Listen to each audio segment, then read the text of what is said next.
I will get to you, I promise, but I just thought of one more thing that's really important for us to touch on. So sandy soil versus clayey soil, huge difference there.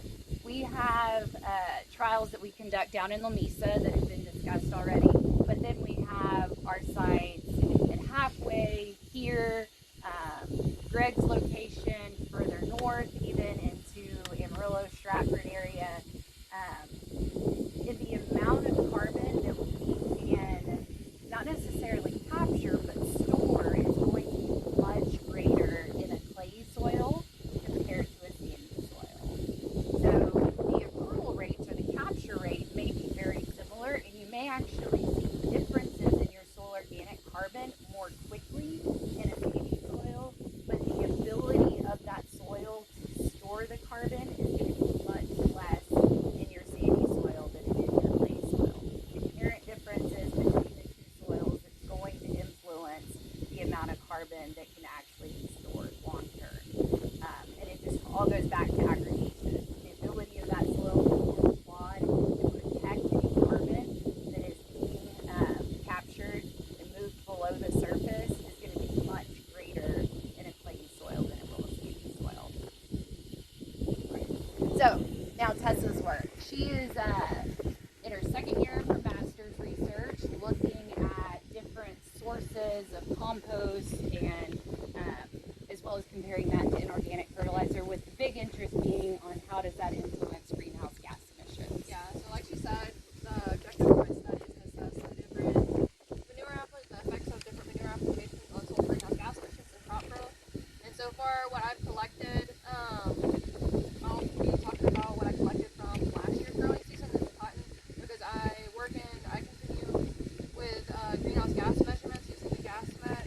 My system is set up a little bit differently, but it's all the same gas met. That's what we're using in a continuous cotton system with a wheat cover crop and reduced tillage.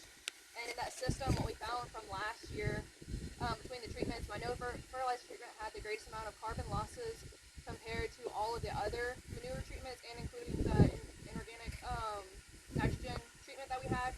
The inorganic nitrogen treatment was just the urea that we applied based on farmers' practices.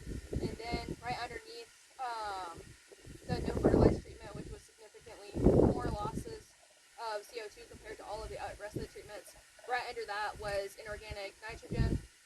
And then right underneath that was compost. And so pretty much inorganic and the compost followed really similar trends throughout the carbon losses throughout the season.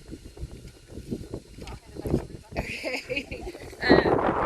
So I don't know if y'all an excellent point that Tessa made regarding greater CO2 losses from the system where nitrogen was not applied, whether it was applied as an inorganic fertilizer or a compost or manure source.